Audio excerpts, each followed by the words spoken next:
સમગ્ર ટીમ અમુક માંગ લઈને આવી છે. માંગ એવી છે કે અત્યારે જે કમોસમી વરસાદ પડ્યો છે, માવઠું થયું છે, માવઠાને કારણે અનેક પ્રકારનું નુકસાન છે. ગવર્મેન્ટે ગઈકાલે જાહેરાત તો કરી દીધી, સર્વેની માત્ર 7 દિવસનો ટાઈમ આપ્યો છે. ગુજરાતની અંદર ગયા વખતે 44 લાખ મેટ્રિક ટન મગફળીનું ઉત્પાદન આવ્યું હતું. આ વખતે 66 લાખ મેટ્રિક ટન ઉત્પાદન આવવાની સંભાવનાઓ હતી. એમાંથી 19 લાખ મેટ્રિક ટન મગફળી છે પાથરામાં પડી ગઈ છે. સાથે કેળાનો પાક હોય, અમુક વિસ્તારમાં ડાંગરનો પાક છે, કપાસ છે, તુવેર છે, એરંડા છે, મગ છે, અડદ છે, શાકભાજી છે વગેરે મળી અને અંદાજિત 13,000 કરોડ રૂપિયાનું ગુજરાતના ખેડૂતોને નુકસાન થયેલું છે. હવે આ નુકસાની છે એની સામે જો ગવર્મેન્ટ છે એ સર્વેના આદેશ આપ્યા છે એટલે એનો મતલબ સીધો જ એ થાય છે કે મુખ્યમંત્રી કિસાન સહાય યોજના છે, આ યોજનાની અંદર કલમ ઘ અને કલમ 9 આ બંને મુજબ જો 2 હેક્ટરની મર્યાદામાં આપવામાં આવે તો એક ખેડૂતને 40,000 રૂપિયાથી વધારે સરકાર છે આપી શકે નહીં. આ કાયદાની જોગવાઈ છે. પણ આપાતકાલીન સ્થિતિની અંદર જ્યારે પણ રાજ્ય ઉપર કોઈ આવી આફત આવી હોય અને વધુ પડતું નુકસાન થયું હોય ત્યારે મુખ્યમંત્રી અને કૃષિ મંત્રી બંને આગળ પોતાનો એક પાવર છે, પોતાનો પાવરનો ઉપયોગ કરી અને જે ખેડૂતોએ પાક ધિરાણ લીધેલું હોય છે એ પાક ધિરાણને માફ કરી શકે છે. એટલે અમારી એક માંગ એ છે કે એ પાક ધિરાણ છે ખેડૂતોનું સંપૂર્ણ 3 લાખ સુધીની જે મર્યાદા હોય છે 2 હેક્ટરની એ 3 લાખ રૂપિયા સુધીનું પાક ધિરાણ માફ કરવામાં આવે. બીજી માંગ છે કે 2019ની અંદર જે અતિવૃષ્ટિ થઈ હતી ને એની અંદર ખેડૂતોનો પાક નિષ્ફળ ગયો હતો. એના કેસ છે આ ખેડૂત આગેવાનો છે હાઈકોર્ટ સુધી લડ્યા. હાઈકોર્ટે આદેશ કર્યો કે આ ખેડૂતોનો પાક વીમો મળવાપાત્ર છે એને આપવો જોઈએ. એના આદેશ પછી 50% ખેડૂતને કદાચ એ પાક વીમો મળ્યો હશે.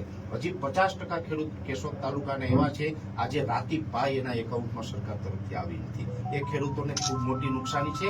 એટલે એ છેલ્લા 6 વર્ષથી ખેડૂત છે એ રાહ જોઈને બેઠા છે કે અમારો પાક વીમો ક્યારે આવશે. ત્રીજો મુદ્દો છે કે જેવા ખેડૂતોને મગફળી ટેકાના ભાવે આપવાની વાત છે.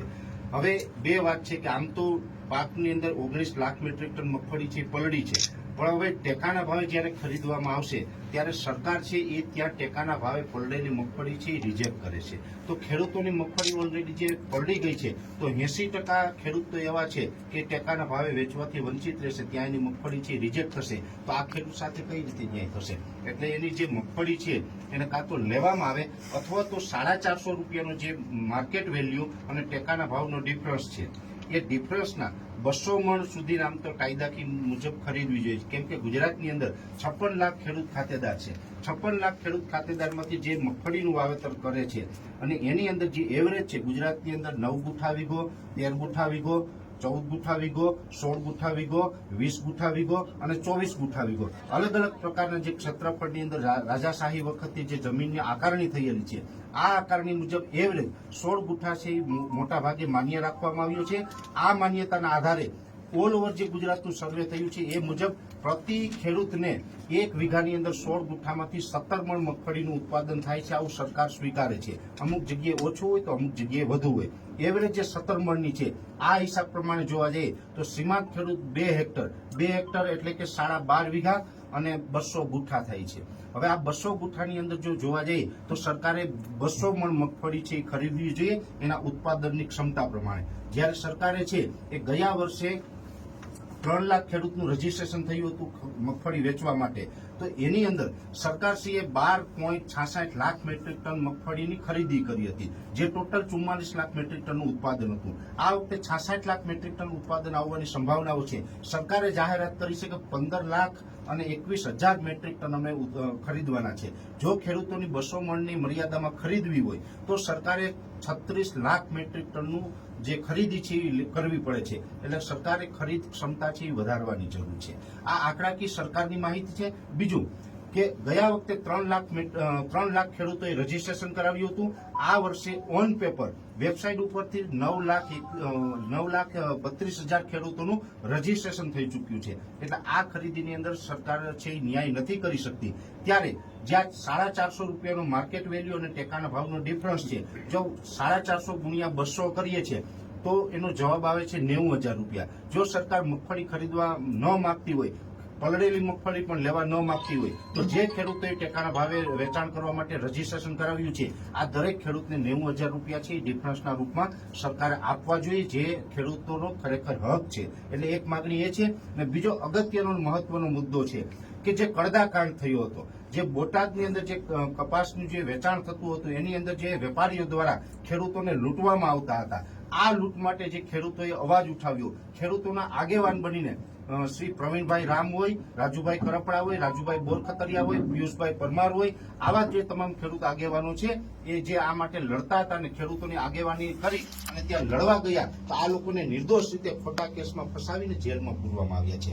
સરકારશ્રીએ થોડા દિવસ પહેલા એક જાહેરાત એ પણ કરી છે કે જે કડદાની અંદર જે નુકસાની થતી હતી હવે આવનારા સમયની અંદર ખેડૂત સાથે કડદો કરવામાં નહીં આવે.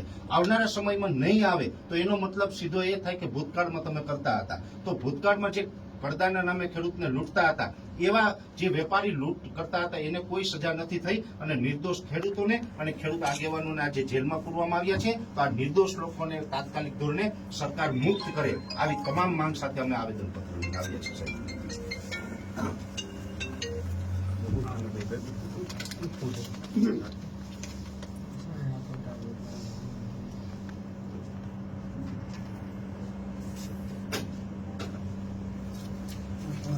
સરકાર સુધી પહોંચાડી દઈશું. Thank you sir.